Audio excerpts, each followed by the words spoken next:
ನಾಳೆಯಿಂದ ಊರಲ್ಲಿ back to back ಫಂಕ್ಷನ್ಸ್ಗಳಿದ್ದಾವೆ, ಹಂಗಾಗಿ ಊರಿಗೆ ಹೊರಡಬೇಕಾಗಿತ್ತು ಅಂತ ಹೇಳ್ಬಿಟ್ಟು ಲಗೇಜ್ನೆಲ್ಲ ಪ್ಯಾಕ್ ಮಾಡಿ ಇಟ್ಕೊಂಡು ಊರ ಕಡೆ ಹೊರಟ್ವಿ. ಹಸ್ಬೆಂಡ್ ನಮ್ಮನ್ನ ಬಸ್ಸಿಗೆ ಡ್ರಾಪ್ ಮಾಡಿದ್ರು. ನಾವು ಯೂಶ್ವಲಿ ಸ್ಲೀಪರ್ಗೆ ಹೋಗ್ತೀವಿ ಹೋಗೋದಿದ್ರೆ. ಇನ್ನು ಬೆಳಗ್ಗೆ ಅನ್ನೋ ಅಷ್ಟರೊಳಗೆ ಊರಿಗೆ ತಲುಪಿದ್ವಿ. ಇನ್ನು ಮೊದಲನೇ ಫಂಕ್ಷನ್ ಬಂದು ನಮ್ಮ ಮನೆಯದು ಬಾಗಿಲು ಪೂಜೆ ಇತ್ತು, ಅಮ್ಮ ಮನೆಯದು. ಸೊ ಹಂಗಾಗಿ ಬೆಳಗ್ಗೆ ರೆಡಿ ಆಗ್ಬಿಟ್ಟು ಹೋಗಿ ಬಾಗಿಲು ಪೂಜೆಗೆಲ್ಲನೂ ರೆಡಿ ಮಾಡ್ಕೊಂಡಿದ್ದಾಯ್ತು. ಹೋಗೋ ಅಷ್ಟರಲ್ಲಿ ಅಪ್ಪಾಜಿ ಬಾಗಿಲನ್ನೆಲ್ಲ ನಿಲ್ಸಿದ್ರು. ನಾವು ಹೋಗಿದ್ದೇನೆ ಗಂಗಮ್ಮನೆಲ್ಲ ರೆಡಿ ಮಾಡಿ ಹೊಸಲ ಮೇಲಿಟ್ಟು ಪೂಜೆನ ಮಾಡಿದ್ವಿ. ನಮ್ಮ ಅಪ್ಪಾಜಿನೇ ಕಾರ್ಪೆಂಟರ್ ಆಗಿರೋದ್ರಿಂದ ಮನೇಲಿ ಏನೇನಿದೆ ವುಡ್ಡಿನ ಕೆಲಸ ಎಲ್ಲ ಅವರೇ ಮಾಡ್ತಾ ಇದ್ರು. ಇನ್ನು ಬೆಳಗ್ಗೆ ತಿಂಡಿಗೆ ಮನೆಯಿಂದಾನೇ ಉಪ್ಪಿಟ್ಟು ಮತ್ತೆ ಕೇಸರಿ ಬಾತ್ನ ರೆಡಿ ಮಾಡ್ಕೊಂಡು ಬಂದಿದ್ವಿ. ಎಲ್ಲರೂ ಕುತ್ಕೊಂಡು ತಿಂಡಿನ ಮುಗಿಸ್ಕೊಂಡು ಮನೆಗೆ ವಾಪಸ್ ಬಂದ್ವಿ. ಇನ್ನು ನೆಕ್ಸ್ಟ್ ದಿನ ನನ್ನ ತಮ್ಮಂದು ಉಪನಯನ ಆಯಿತು ಅಂತ ಹೇಳ್ಬಿಟ್ಟು ನನ್ನ ತಮ್ಮ ಮತ್ತೆ ಅವ್ನ ಫ್ರೆಂಡ್ಸ್ ಎಲ್ಲರೂ ಸಂಜೆನೆ ಹೋಗಿದ್ರು.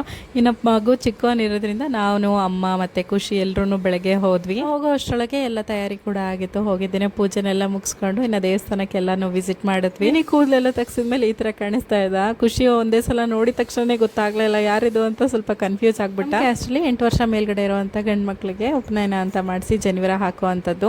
ಇನ್ನು ಫಂಕ್ಷನ್ ಎಲ್ಲ ಮುಗಿಸ್ಕೊಂಡು ದೇವ್ರ ದರ್ಶನ ಮಾಡ್ಕೊಂಡು ಊಟ ಕೂಡ ಅಲ್ಲೇ ತಯಾರಿ ಆಗಿತ್ತು. ಊಟನ ಮುಗಿಸ್ಕೊಂಡು ಮನೆಗೆ ವಾಪಸ್ ಬಂದ್ವಿ.